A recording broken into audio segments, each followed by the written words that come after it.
So 3 secrets. പ്രശ്നം ലീഡിനല്ല, അത് നിങ്ങൾ ഹാൻഡിൽ ചെയ്യുന്നതിലാണ്.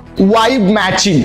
നിങ്ങളുടെ ആഡ് എന്തൂസിയാസ്റ്റിക് ആയിരിക്കും, ഭയങ്കര കളർഫുൾ ആയിരിക്കും, പക്ഷെ അവർ വിളിക്കുന്ന telecaller hello sir good morning ആ വൈബ് മാച്ചിങ് അല്ല.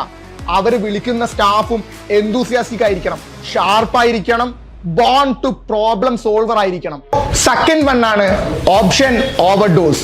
നിങ്ങളുടെ കമ്പനി കൊടുക്കുന്ന എല്ലാ ഓപ്ഷനുകളും എല്ലാ ബെനിഫിറ്റ്സും എല്ലാ കസ്റ്റമേഴ്സിനും പറഞ്ഞു കൊടുക്കാനുള്ളതല്ല. അവരുടെ പ്രശ്നം മനസ്സിലാക്കി അവരനുഭവിക്കുന്ന പ്രശ്നത്തിന് മാച്ച് ആവുന്ന കാര്യം വേണം അവർക്ക് പറഞ്ഞു കൊടുക്കാൻ.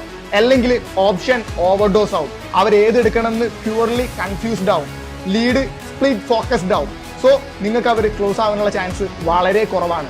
ലാസ്റ്റ് പോയിന്റ് ആണ് ട്രസ്റ്റ് ഗ്യാപ്പ്. നമ്മളുടെ പ്രൊഡക്റ്റ് അങ്ങനെയാണ്, നമ്മളുടെ പ്രൊഡക്റ്റ് എടുത്താൽ ഇങ്ങനെ കിട്ടും, അങ്ങനെ പ്രൊഡക്റ്റിനെ കുറിച്ച് മാത്രം സംസാരിച്ചിട്ട് ഒരു കാര്യമില്ല.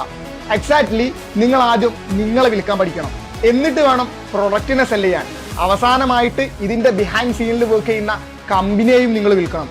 ഈ 3 കാര്യങ്ങളെയും അലൈൻഡ് ആയിട്ട് നിങ്ങൾ വിൽക്കുമ്പോഴാണ് പ്രോപ്പർ ആയിട്ടുള്ള ട്രസ്റ്റ് അവിടെ ബിൽഡ് ആകുന്നത്. ചുരുക്കി പറഞ്ഞ സെയിൽസും മാർക്കറ്റിങ്ങിലും 8ൽ 10 പൊരുത്തം വേണം, എന്നാലേ സെയിൽ ക്ലോസ് ആവും. ലീഡിനെ മാത്രം കുറ്റം പറഞ്ഞിട്ട് ഒരു കാര്യമില്ല.